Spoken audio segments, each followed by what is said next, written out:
Welcome to One Thought at a Time with Ian Travers, where we get curious about what makes us tick. I'm joined today with a previous guest. We're doing it again. I'm back. You're back. I came back for more.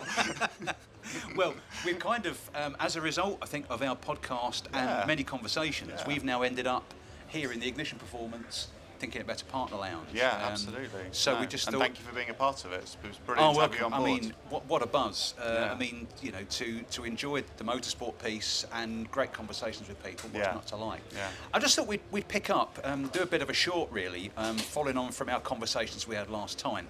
We know that we've got some shared passion here. Yeah. What's happening next for Ignition?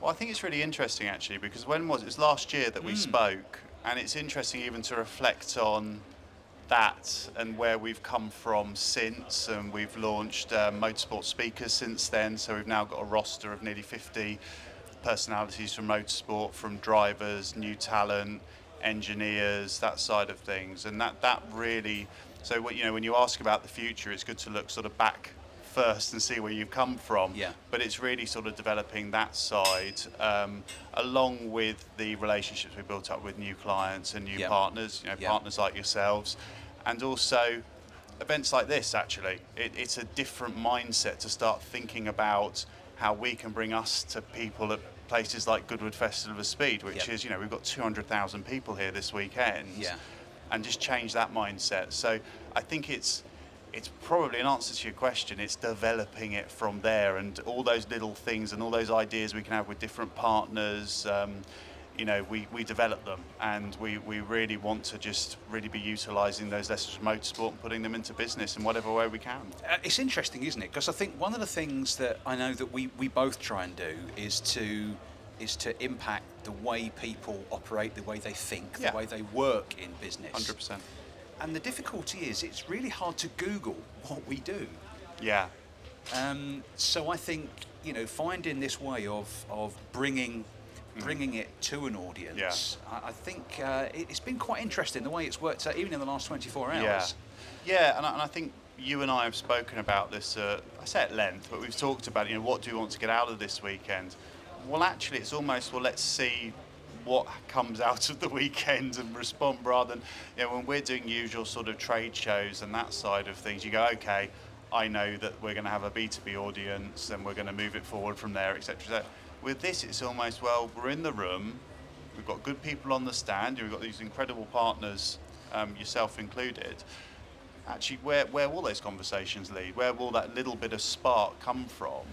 And I think you're right in terms of, you know, one of the great things about Ignition, but also a frustration sometimes when you're speaking to clients, is they say, well, what do you offer? And you say, well, actually, what do you want? What do you need? Where are your areas of, you know, issues within your company?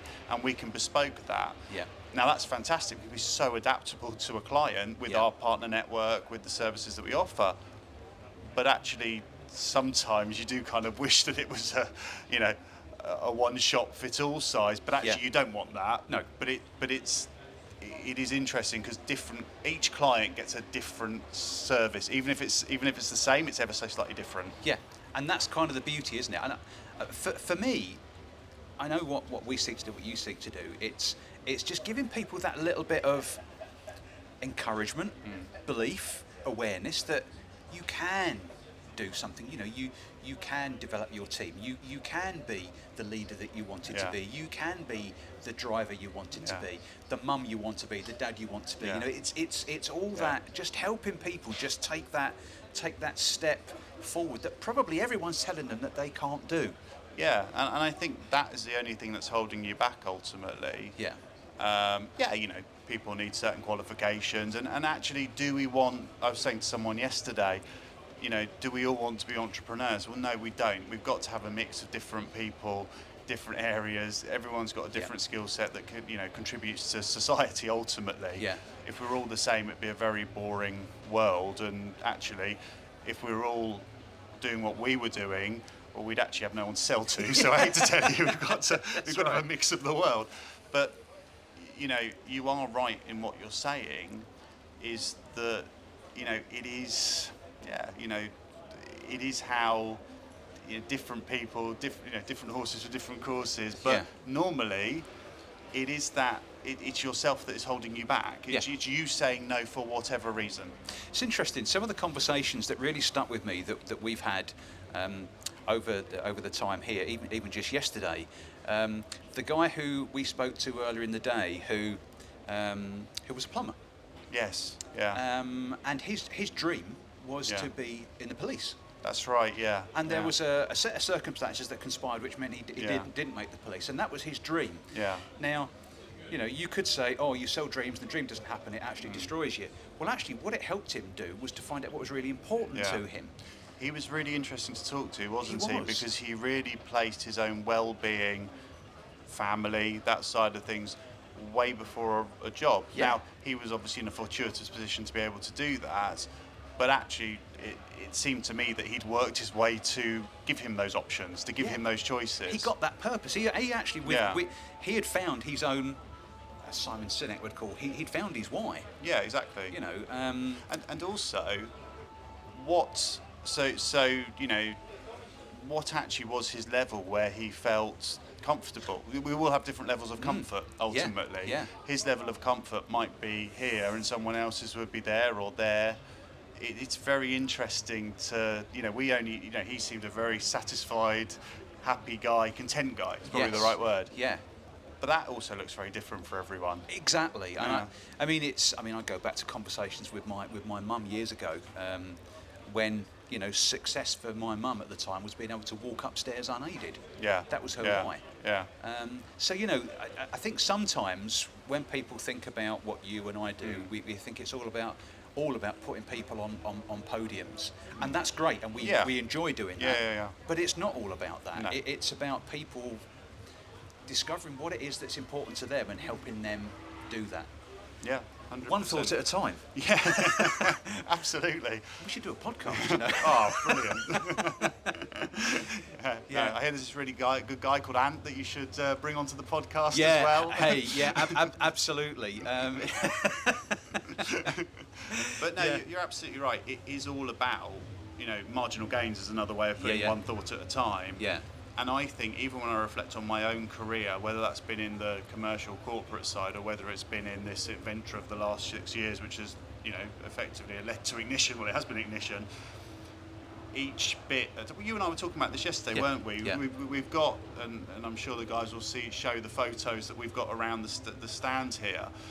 They're all actually really nice memories of what we've done in both our careers, you being in it 12 years now, me being in it 6 years in terms of our entrepreneurial business when we decided to sort of change the landscape.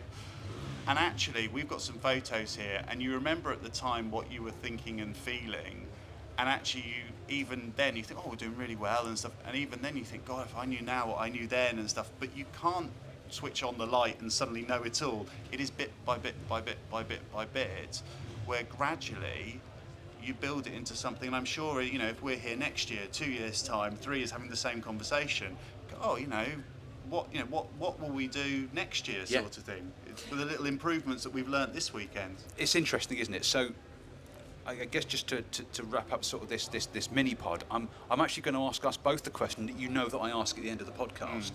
We ask people, don't they, if you could conquer time travel, what would you write to yourself? Well, I'm actually going to bring it into sharp focus for you and I. Right. And I'm even going to go a year ago. Yeah. If you knew what you knew today here at Goodwood Festival of Speed in this stand, if you knew what you knew today, what would you have said to yourself in that letter to write to you a year ago? Well done. You did it. Yeah. No, but I mean that quite seriously in terms of, I didn't know this time last year that we'd have a stand at Goodwood. No. And I must admit, when we walked up on Thursday evening and we had everything ready and coming in Wednesday evening and coming in Thursday morning, you think, wow, okay, this is... I first came here when I was in 1997. This is my 25th year of coming to Goodwood. I mean, on and off, but, And, if you'd have said to that, and I know we're going a bit beyond the year sort of thing, but this has always been an incredible festival for me, and to think that now we've got Ignition being represented here, even a year ago, I'd have gone, wow, okay, yeah, we must be doing something right. Yeah. So yeah, that letter is actually well done. You've got Yeah. here. Yeah. Um, Yeah. I think for me it would be keep enjoying the journey. Yeah. Keep dreaming. That's the most important thing. Yeah. Is we've got to enjoy all this and the opportunities that we get from being involved in motorsport, which we both love. Actually, it's always about take the moment, enjoy it. Yeah, we've got to work hard. There's no two ways about it. You've got to go on to the next thing, etc., etc. But you've got to have that moment just to savor Right and go, here. hey, yeah, this was pretty good. Right here, right and I know now. we'll do be that. here, because this is it, isn't it? Yeah. You know, where everything happens. I've been listening to some great stuff by Eckhart Tolle. You know, the power of now, all that kind of stuff. But he's absolutely right. This is it. Today, Yeah, this 100%. moment. Yeah. Yeah. That's not bad, is it? So let's enjoy it. Yes, absolutely. So there you go. That's the end of this short for One Thought at a Time, live from the Goodwood Festival of Speed. So if you have been, thanks for listening.